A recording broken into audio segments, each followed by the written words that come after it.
Sleepy Greek mythology, the legend of Prometheus. Bedtime story for grown-ups, sleep stories. Tonight, in this quiet hour, we return to the ancient world, where shadows were long and the nights were cold.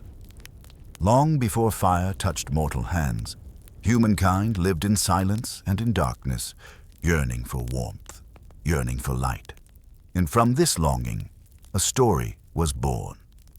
The tale of Prometheus, the titan who dared to steal a spark from the heavens. This is not a story of noise or thunder, but a slow unfolding of hope, of sacrifice, and of the quiet courage that changes the course of time.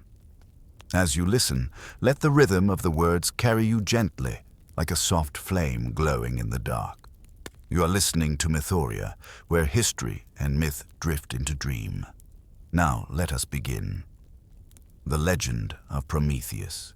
Sleepy Greek mythology. The legend of Prometheus. A flame in the dark. You begin in the stillness of ancient Greece, where the world is young and fragile. The gods dwell high on Olympus, distant yet watchful, and mortals stumble through life without warmth or fire. You sense the quiet hunger of humanity, waiting for a light that has not yet come. You begin in stillness. The world is very young, not yet filled with the brightness you now take for granted. Night lingers longer than day. The air is heavy, cool, and without comfort. You imagine yourself standing in this ancient world, where shadows stretch endlessly, and darkness is not simply the absence of light. It is a presence, a constant companion. Human beings walk slowly across this landscape. Their faces are pale in the moonlight, their eyes searching for warmth that does not exist.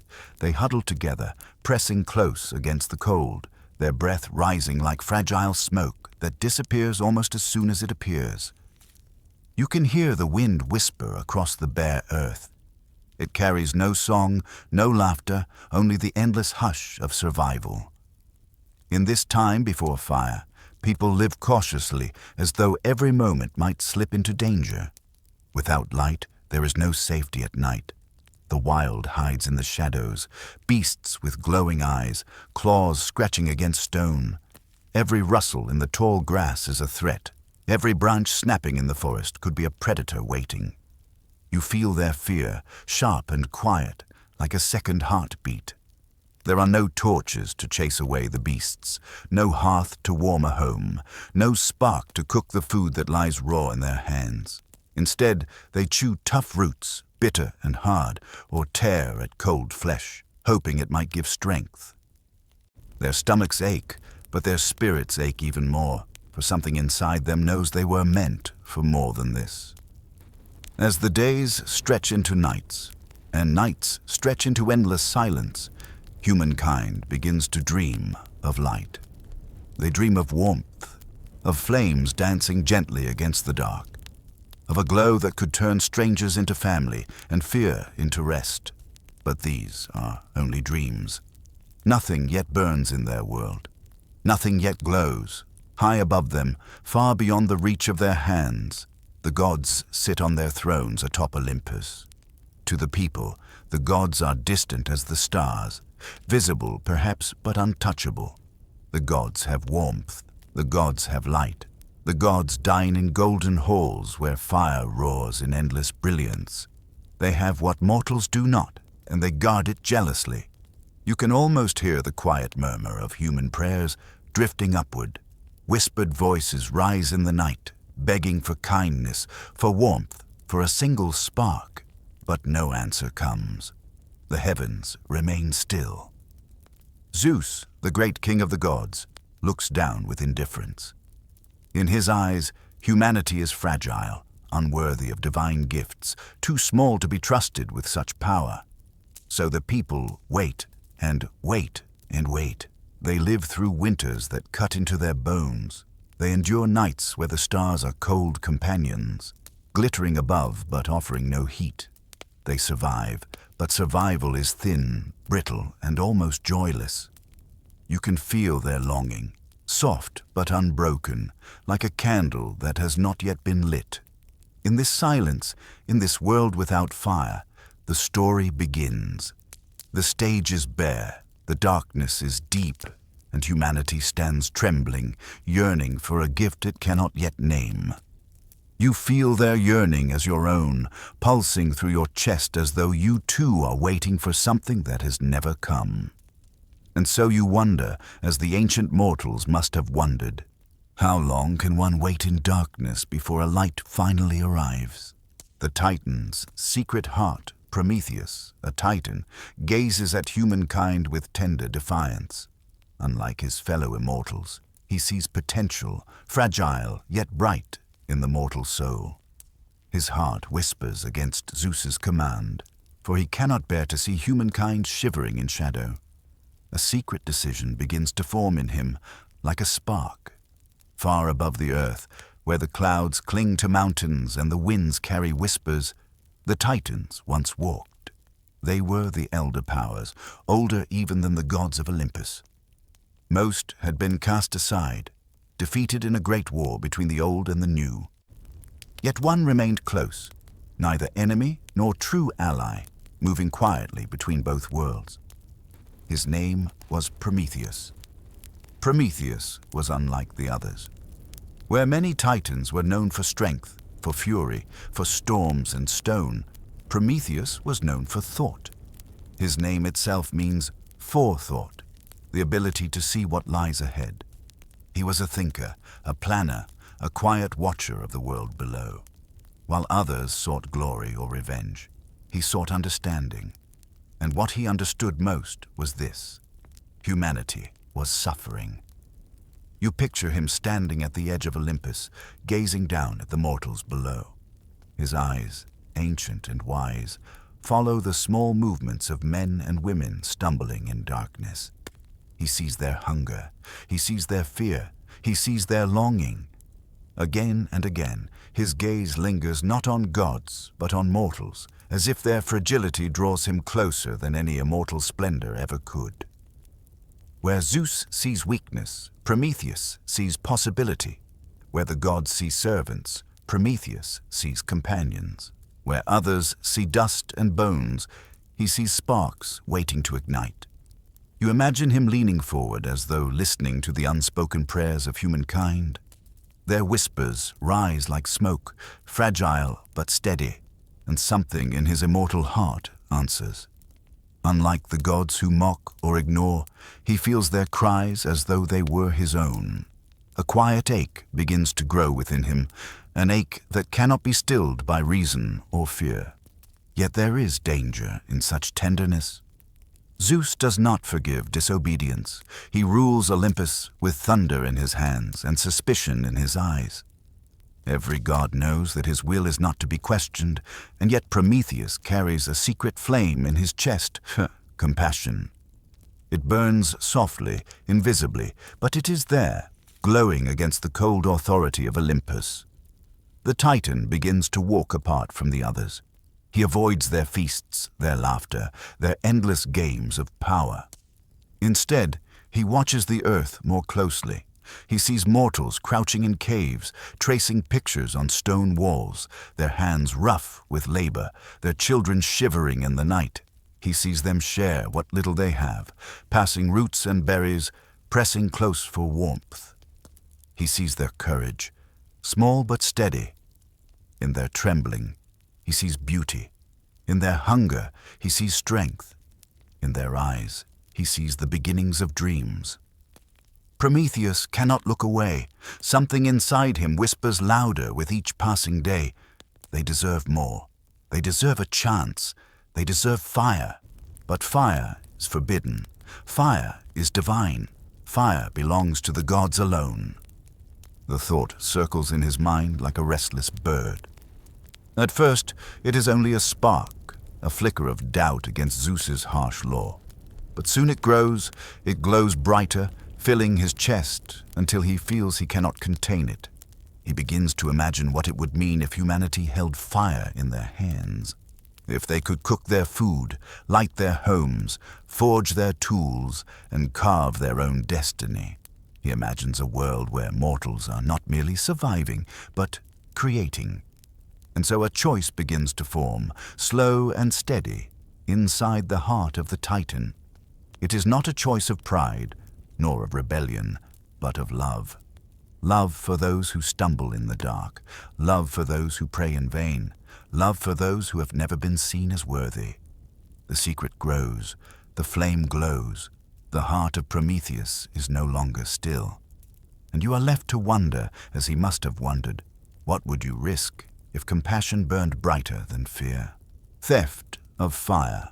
One night, with courage burning quiet and steady, Prometheus steals fire from the gods. He hides it within a stalk of fennel, a simple reed that carries flames safely to earth.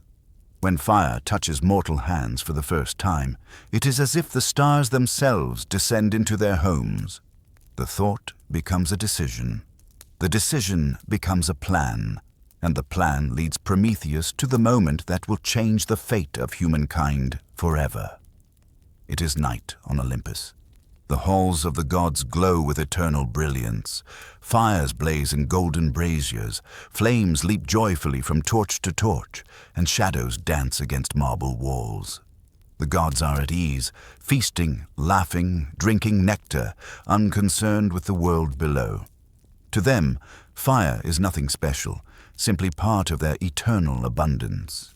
But to Prometheus, fire is everything. He moves with quiet steps. His immortal heart beats steadily, but his mind races with the weight of what he is about to do. He knows the cost. He knows the danger. Yet still, he walks forward. For he has chosen love over obedience, compassion over fear. There, in the center of Olympus, blazes the sacred fire. It roars high, alive with orange and gold, breathing warmth into the halls of the gods. To look at it is to see the very essence of power. To touch it is to invite wrath. But Prometheus does not hesitate. His eyes shine with resolve, and his hands reach for something to carry the flame. Not a grand vessel, not a golden urn, but something simple, a hollow stalk of fennel. It is nothing more than a plant, tall and unassuming, yet it has within it a secret strength. Its core can carry embers safely, hidden from the eyes of gods.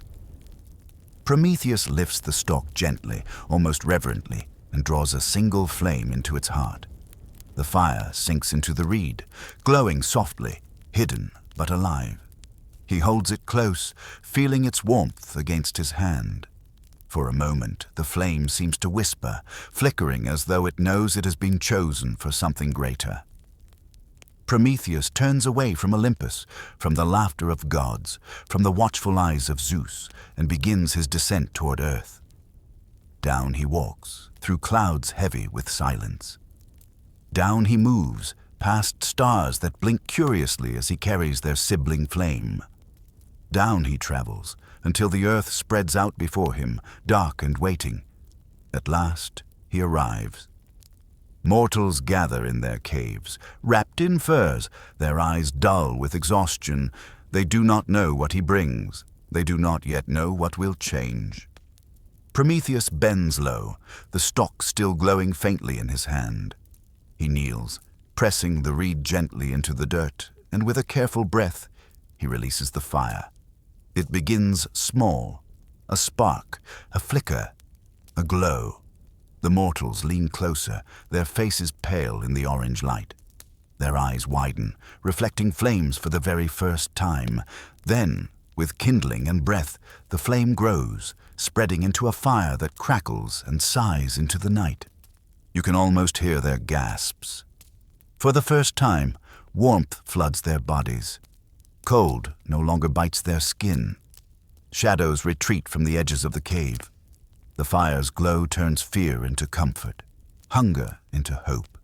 They lift their hands toward it, their faces radiant, as though the stars themselves have descended into their homes. The children laugh, no longer shivering. The elders weep, unable to name the miracle before them. The hunters see more than darkness. They see the outlines of tools, of weapons, of possibility. Humanity has changed in a single moment, and Prometheus watches. He watches as faces soften, as shoulders relax, as hope takes root where despair once lived. In the glow of the flames, he knows the truth. This was worth the risk. This was worth defying Zeus. This was worth everything. The fire crackles. The mortals laugh. And above them, unseen in the heavens, the gods stir. For nothing given without permission remains hidden for long. And so you wonder, as Prometheus must have wondered, how long can a secret flame remain unseen before the sky itself notices? Wrath of Olympus. Zeus, the thunderous ruler of the sky, does not forgive. His voice cracks like storms as he condemns Prometheus for defying divine order. The gift of fire, so generous to mortals, is to Zeus an act of rebellion. Punishment, sharp and unyielding, waits for the Titan who dared to give. High above the earth, in the shining halls of Olympus, silence falls. The laughter of gods fades. The glow of their fire flickers strangely, as if a piece of its soul has been carried away. Zeus, lord of the thundercloud, feels it first. His gaze sharpens, his jaw tightens, and the sky itself seems to shudder with his anger. Something is missing. Something has been stolen.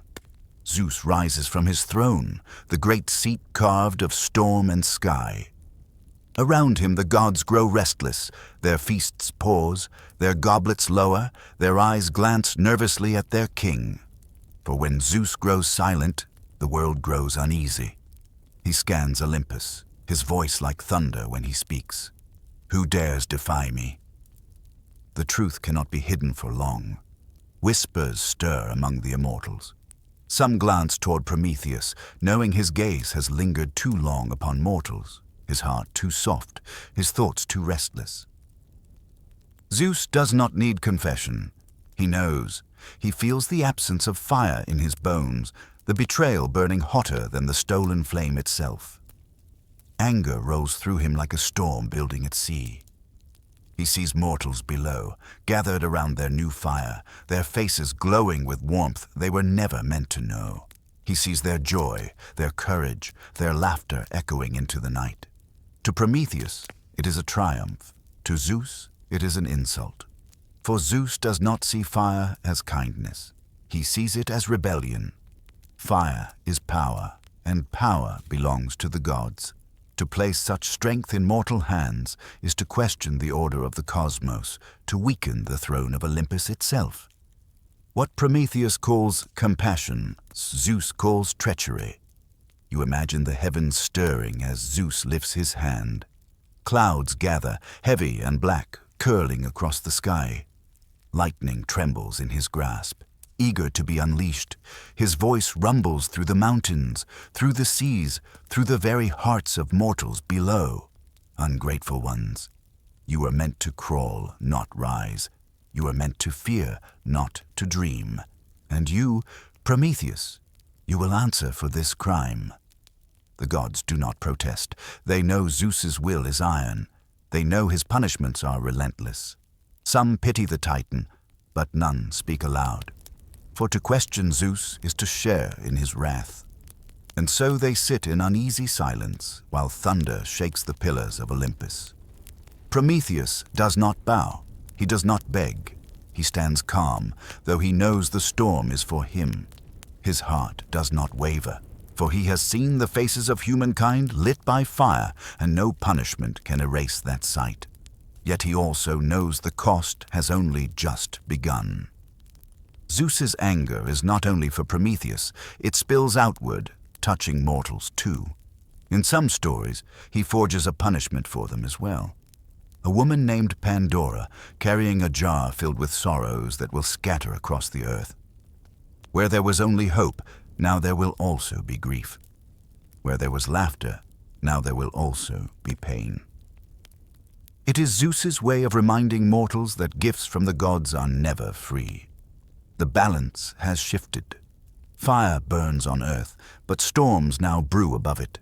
Humanity has gained warmth, but at the price of awakening the fury of Olympus. The bond between gods and men, once fragile, now trembles under the weight of betrayal and vengeance. You feel the tension pressing in, heavy as thunderclouds before a storm. The air crackles, the sky darkens, and somewhere, deep in the marrow of the world, a punishment begins to take shape.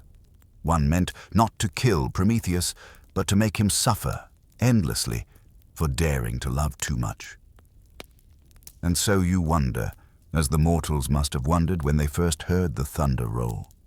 Is every gift from the heavens destined to come with chains, bound in silence? Summary: Prometheus is chained to a lonely rock, far from the voices of men, far from mercy. Each day an eagle tears at his immortal flesh, and each night his wounds knit themselves anew. In this endless cycle of suffering, he endures with quiet strength, believing that humanity's flame is worth his torment. The sentence is given. The punishment is set. No death, no swift ending, but a suffering that will stretch across centuries. For Zeus does not seek to destroy Prometheus. He seeks to break him. Far away from Olympus, beyond the valleys where mortals walk, beyond the forests that hum with hidden life, lies a desolate mountain. Its peaks are sharp, its winds unkind, its stones unyielding. Here, where the world feels empty and echoing, Prometheus is taken. The chains are heavy, forged by the hands of Hephaestus, god of fire and metal.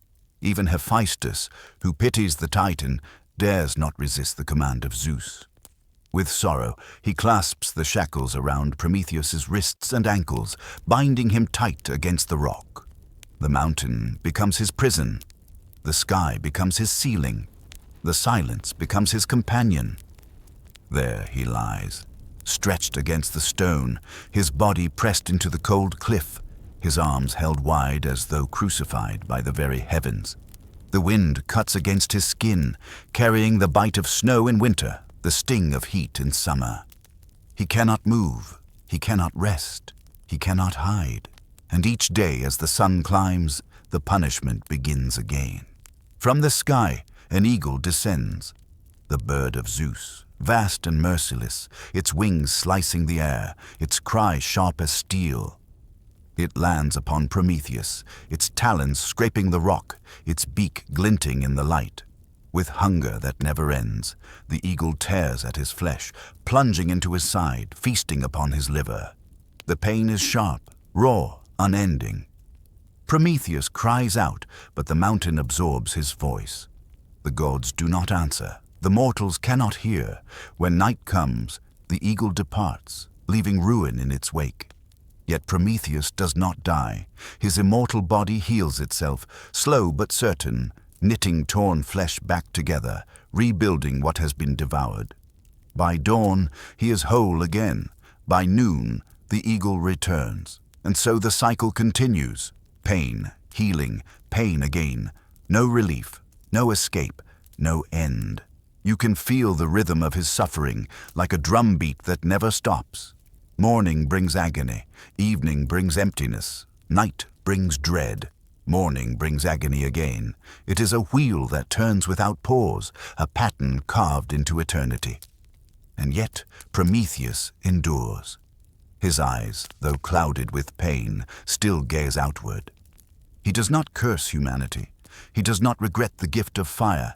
He remembers the faces of men and women glowing in the first light, children laughing, fear dissolving in warmth. He holds that memory as a shield, as a balm against the torment. Where Zeus would have him broken, he remains unbroken. Where Zeus would see regret, he holds to defiance.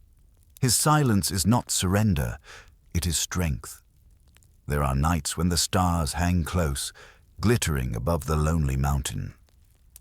In those hours, Prometheus imagines he can hear the crackle of fires on earth, the laughter of families gathered around their hearths, the songs rising in villages lit by flame. He cannot see them, but he knows. Fire spreads. Knowledge grows. Humanity begins to carve its story into the world, and though he is chained, though he is bleeding, though he is alone, he whispers to himself, "It was worth it." Time drifts strangely when suffering is endless. Days blur into years, years blur into centuries. Empires rise and fall. Generations of mortals live and die, never knowing the name of the Titan who gave them fire. Still, Prometheus endures, bound in silence, bearing pain so that others may hold warmth. You imagine the mountain itself holding his memory, the rocks remembering each cry, the winds carrying each sigh. Even the eagle, cruel as it is, becomes part of the ritual, bound to him as he is bound to stone. They are locked together in a cruel dance, hunter and prey, punisher and victim, repeating the same steps forever. And yet, within that endless torment, there is a kind of stillness. Prometheus learns to breathe through pain, to close his eyes and let his thoughts drift beyond the mountain, beyond the eagle, beyond the chains. He becomes more than his body. He becomes patience itself. And so you wonder, as you drift into your own silence, how does one endure the weight of eternity unless hope itself burns quietly within? The gentle echo of fire. As you drift deeper into rest, you recall that Prometheus's story is not only about punishment, but about hope. Fire lives on in every hearth, every spark of creativity, every quiet act of courage. And so, as sleep gathers you, you carry with you the soft echo of that first flame. Night falls across the earth. Fires flicker in quiet homes, small but steady, glowing against the dark. The gift of Prometheus, once stolen in silence, now lives everywhere. It dances in the hearth, it glows in the torch, it sparkles in the forge. Humanity, once trembling in shadow, now moves through the world with light. You imagine yourself sitting beside one of these early fires. The flames rise and fall, whispering softly as wood turns to embers. The air is warm, your body loosened, your spirit calmed. Around you, voices murmur, laughter stirs, songs drift upward. The fire is not only heat, it is connection. It gathers people close, pulling them out of solitude, weaving them into community. The story of Prometheus is not only about pain. It is about endurance. It is about courage. It is about the quiet belief that even the smallest flame can change the shape of existence. Humanity did not ask for much. Only warmth, only safety, only the chance to dream. And in the fire's glow, dreams awaken. The spark becomes a torch. The torch becomes a forge. The forge becomes a beacon. From fire comes bread, baked golden and nourishing. From fire comes metal, shaped into tools that carve the land. From fire comes craft, knowledge, invention, and from fire comes story, voices carried in the glow of flames, myths told beneath the stars, the memory of gods and titans kept alive in words. Prometheus does not sit among them. He's bound far away, his body torn, his silence heavy, and yet in every flame he is present. Every hearth carries his defiance, every spark holds his gift. The punishment is cruel, but the gift is greater. Zeus could not take it back. Fire, once given, belongs forever to humankind. You can almost feel the echo of Prometheus in your own life. Each time you light a candle, each time you warm yourself by a flame, each time you hold a spark of inspiration in your mind, you're carrying his gift. His suffering lingers in the story, but his love lingers in you. The myth whispers a quiet truth. Progress is born from sacrifice. Comfort is born from courage.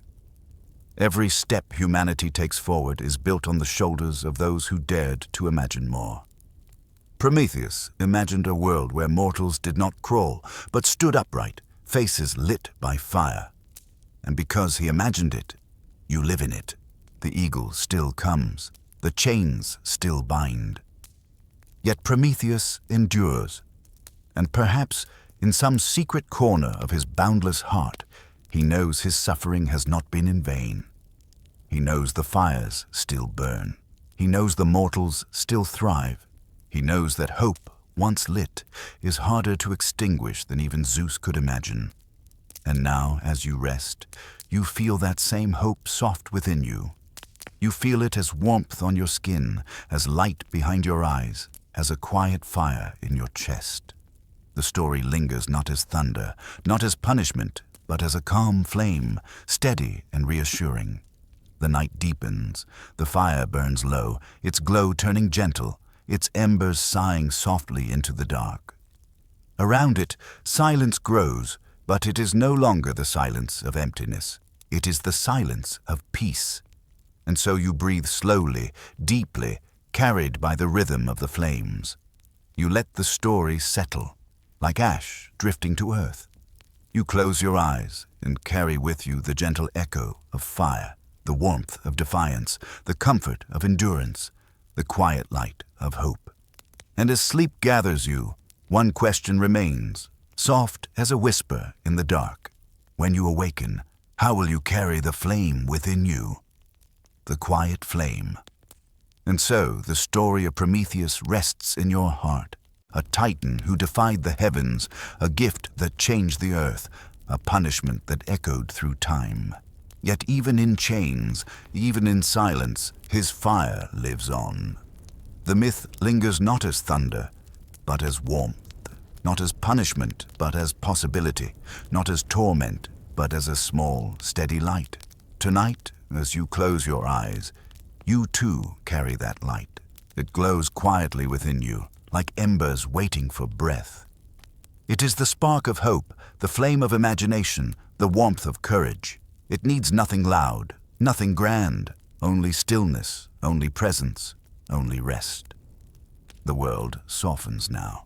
The fire sighs low, the mountain fades into silence, and you drift gently, carried by the quiet flame that never dies. Sleep now. Sleep in the warmth of the gift. Sleep in the gentle echo of fire. And now, the story of Prometheus fades into quiet. A titan who gave humanity the gift of fire, who endured chains and silence, who carried pain so that others might carry warmth. His story is not only one of punishment, but of hope. As you rest, remember the flame he carried is still alive, in every hearth, in every light, in every spark of thought within your own mind. It is the fire of courage, of creativity, of endurance. It asks nothing of you now except to breathe, to soften, to let yourself drift. The night is gentle, the world is calm, and the flame glows quietly within you, steady and kind. Close your eyes. Let the story dissolve into stillness. Let the warmth linger in your heart.